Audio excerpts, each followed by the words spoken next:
Yeah, how's it going? My name's Jeff, and I want to walk you guys through how to use Elgato hardware with an Apple product. So specifically, I'm talking about the HD60S with a MacBook Pro, but I assume this will probably be the case with any Apple computer and any Elgato game capture that you use. So the first thing that I want to talk about is the device setup. I purchased the Elgato HD60S assuming that it was going to be a silver bullet, and it absolutely was not. So let's look at the hardware config. So first, just understanding that we're going to run into issues regardless of how great your computer is. So you can see this is a pretty souped up MacBook Pro, but really the issues that we're dealing with here are the number of, I guess, cores that a computer has, and also the dedicated graphics and all that stuff that Mac doesn't really deal with because they are not the standard in gaming. So first note that. The second thing that we want to note is looking at Game Capture HD. So when you plug it in for the first time, you boot up whatever it is you're playing, you'll get this screen that has a lot of stuff going on. So let me go ahead and explain what I am using this for, and then walk through what the settings are. So I'm actually trying to speed run Final Fantasy 12 to get on the leaderboard, and you can see here this is the leaderboard here for Final Fantasy 12. This is me right here. The reason why this is important is because when you submit a run, it actually requires not only a video, but also this splits IO ID. And let's actually go to what that looks like. So this is, I think this is me. Yeah. So this is what ends up getting uploaded to that information, or to that site, so that that information is stored and your record is recorded. So enough about that. The reason why this is important is, again, because we need to make sure that we're capturing everything, especially if you're doing a long form run. You don't want to get all the way through the thing and realize, oh crap, it didn't record, or I didn't get the splits that I needed, or whatever. So there's a couple of workarounds because, like I said, this was not a silver bullet and did not include what I thought it was going to include out of the package. The first thing you want to note is that there is a little asterisk with an exclamation mark saying that, hey, you don't meet the system requirements. I'm not sure why it's telling us that because I haven't had any glitches or issues since using this, but apparently this is not using a MacBook Pro that's souped up this much. It does not meet the requirements, period. Tried to do some research, kind of hit some dead ends, didn't get some answers. So more importantly, why don't we look at how that hardware is set up with the game capture and the computer. Let's start with the defaults, and when you set defaults, you can note here, I'm using a PlayStation 2 that's converting AV to HDMI into that HD60, okay? And so that's just marked as other. You'll leave that. The input is going to be default HDMI. Leave everything else the same. Leave this quality here the same. You can mess around with that, I guess, if you want, but I wouldn't risk overheating the computer or crashing something. I uncheck allow 60 frames per second, again, for a speed issue, and also because this doesn't really matter for a PlayStation 2 game, so better safe than sorry. That takes care of that. The next thing we wanted to talk about was how do we do the software configuration. So this is where we did the hardware. The Elgato Game Capture software configuration is up here. You want to note where it's saving your videos, because if you're uploading a video to either YouTube or wherever, you're going to obviously need a copy of that locally before you do that. And then you also want to make sure that these guys are checked. So enable flashback recording, you want to enable the stream command, and that's pretty much it. The stream command is going to become important for this next piece. So when we are streaming, we're also going to want to show a webcam, a timer, and a chat. So let's get our streaming set up, then I'll show you how we do that through stream commands. So the first thing is adding Twitch. When you add a service here, over here, live streaming, it gives you the option. You log in like you would with anything. Now, this is where it gets a little bit tricky. I've got a YouTube and a Twitch account here to show you the two differences.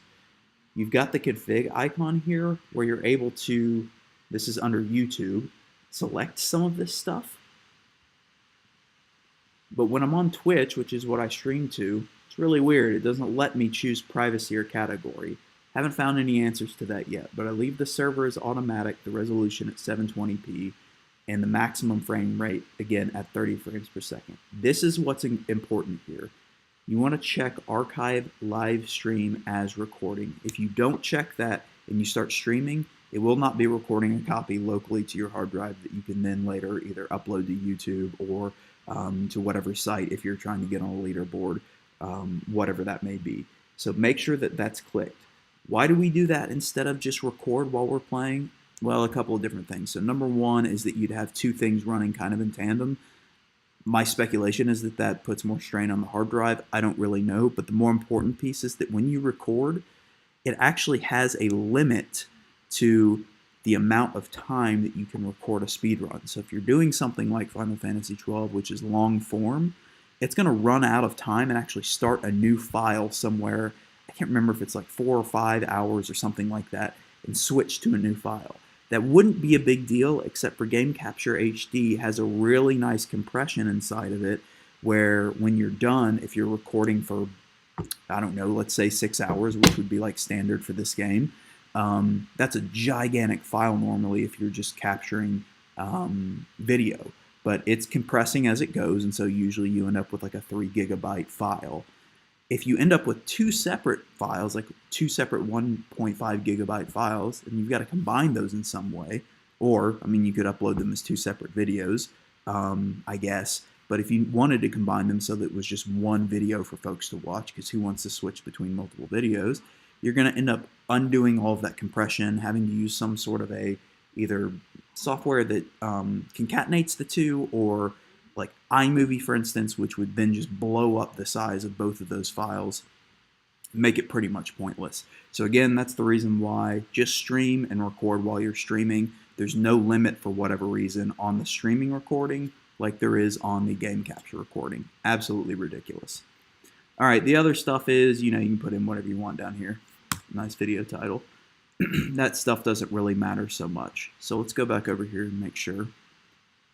We covered that, so let's talk about the stream command overlay. This is really the stuff that I spent forever hunting down, because you cannot use OBS or any other like broadcasting software with Mac OS. It's absolutely ridiculous. So with that being said, I've got my Twitch account selected here. You need to select both the commentary, which it will record, so you can see it's tracking with what I'm saying into the external mic right now. And then when you click stream, it'll tell you that you're on air here in a second. And now you're streaming to Twitch. So if you were to go to my channel, you'd be able to see that. So let's actually do that.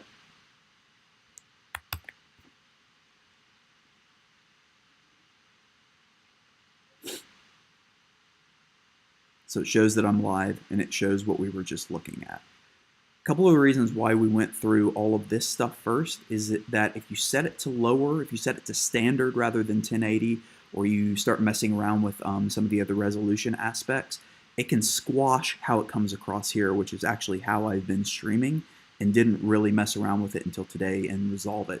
So leave those settings like I have them. Make sure that your computer can handle it. Otherwise, you're going to have a compressed video that just looks terrible. Now notice here, I'm apparently streaming Pac-Man. This is where all of this stuff, I'm going to unclick stream when we config, I thought was going to allow me to configure. So that's one of the questions that we've got here down in outstanding questions. Why can we not adjust the privacy in the category in Game Capture HD? Rather than every time I go in and stream, I've got to go in and edit the stream, type in Final Fantasy XII, then it updates. Maybe. Sometimes it's really obnoxious how it updates.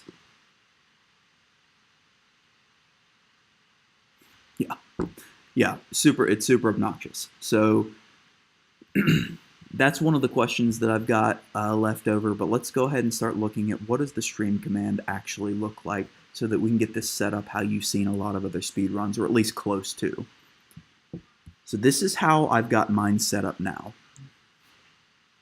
where I've got my webcam up here, I've got a timer here, I've got a cheesy little icon here, and then I've got the Twitch chat actually streaming from here all the way down to here. There's also this nice little bar that's just got a bunch of my info to make it look a little sleeker. This is what is called stream command. It's why we enabled stream command here. It's what this bar is down here. And there's a bunch of built-in ones that are pretty terrible, that make it look like, you know, you're a gamer that lives in your mother's basement or whatever. So you don't really want to use those. I'd recommend just starting from a blank canvas and then putting what you need in there.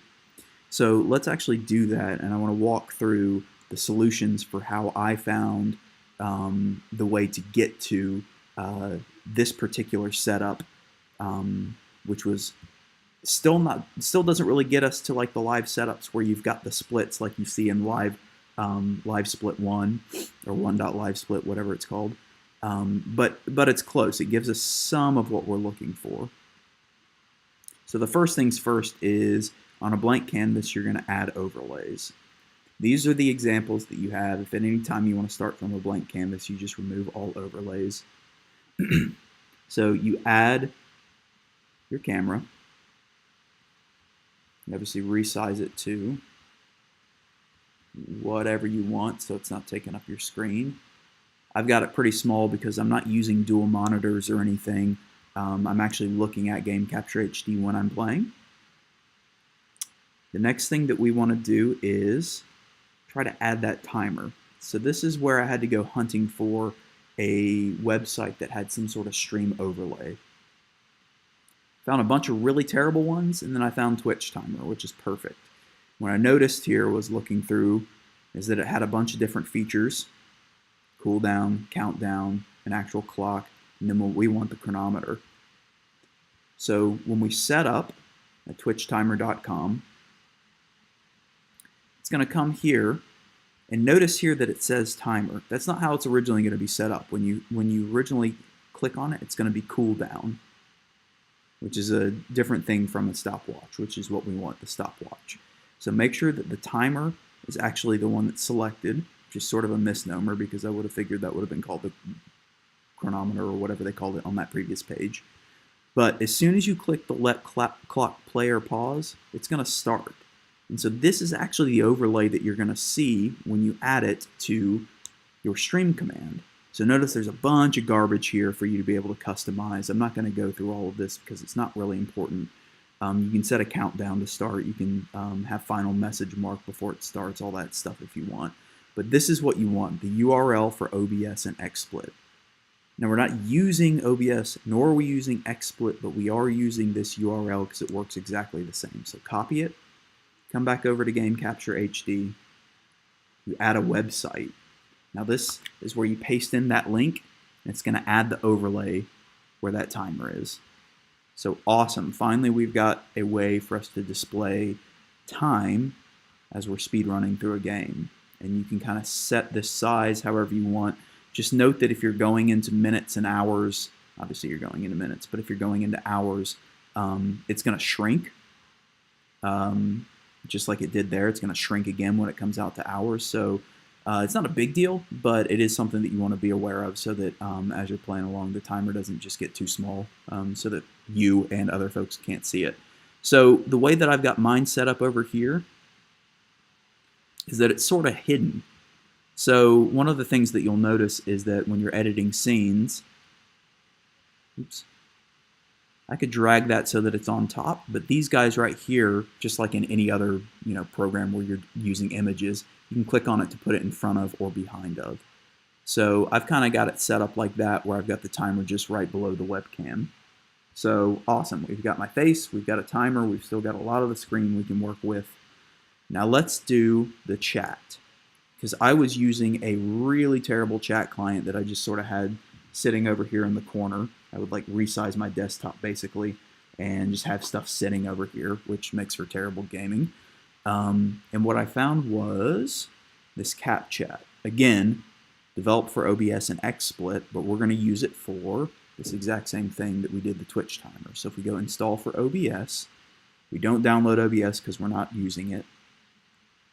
But you set up your credentials here and do a little bit of customization, and it's going to give you a URL. So put in your Twitch username. You can set up whether or not you want it to fade old lines. So I'm pretty new at this. I don't have a lot of folks that follow me or watch me. So I kept that chat fade length at about a minute. So if somebody types something in, it'll stay on screen for a minute and then it'll disappear. It automatically gets rid of bots. It gets rid of clipping, whatever that means. I don't really know. But it has some themes. This is the one that is the simplest to me, but you can see some other ones. So like, let me actually just choose this one so that we can see some differentiation. But you go to next, and there's your hosted URL that you're going to use. So copy it, come over here, add another website, add overlay.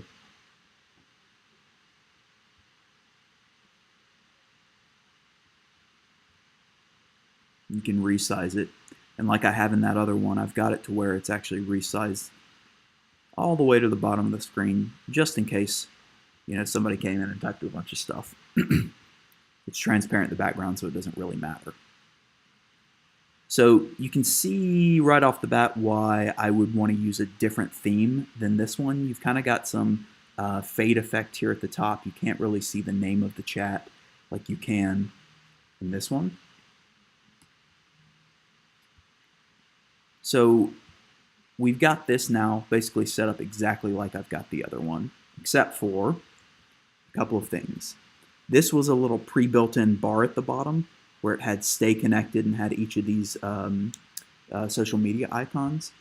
This is what's absolutely stupid. The difference apparently between Windows and Mac when you add overlays is that Windows has one more additional overlay, which is called text, which does not exist in the Mac OS version. Why would you not be allowed or able to add text? I have no idea, but you're able to add all these other things. So instead of being able to just add a text box and put this stuff in here, because that's all this is, these aren't links, you can't interact with any of this stuff, is I had to actually go in and create images of each of this stuff and then just plop them in as if we were doing add image. All right, so that's the way that that works. And note that when I hit edit, I've now got 1, 2, 3, 4, 5, 6, 7, 8, 9, 10, including this bar at the bottom, overlays now on top of my gameplay. This is the maximum amount that it's going to let you add, so I can't add any more even if I wanted to. I've maxed out the number of overlays for this particular stream command. Just fine, because this is all I really wanted, just sort of a, you know, an icon at the bottom, this stuff at the top. We're pretty much good to go. So the only thing that left to demonstrate is that chat command. So if I start streaming, make sure I don't get any bleed over in vocal. We're on air. If I come back over to Twitch, see, now it's showing the category after I updated it. Notice that nothing is squashed here because we set it up correctly. Test, chat, stream, command. And there you have it. So that'll stick around for 60 seconds.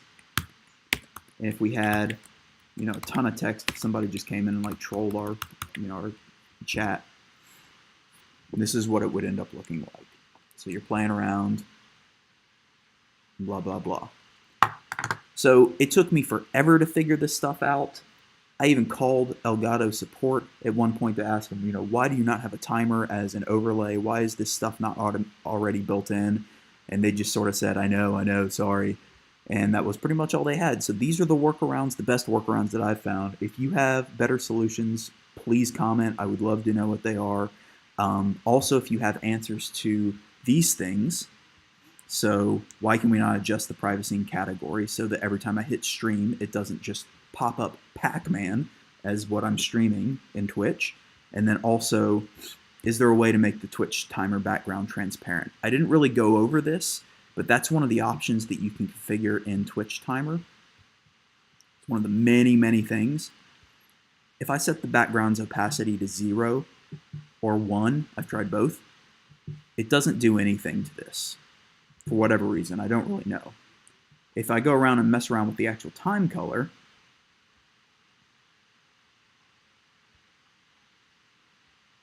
and save it. Hopefully it updates pretty quickly here. Yeah, so you can see it updated to red, but messing around with the opacity itself, I don't know, about a bit less than that. What about between 0 and 1? So that it doesn't change anything here. So that's the reason why I kind of had to mess around with that box to make it look decent.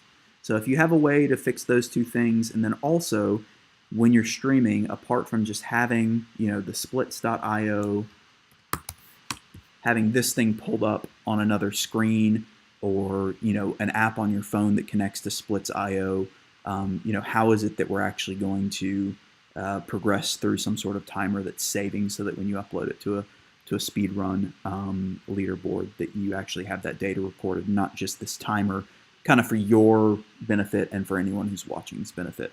So that's all I got. Thank you guys for watching. Again, if you have any suggestions, leave them in the comments.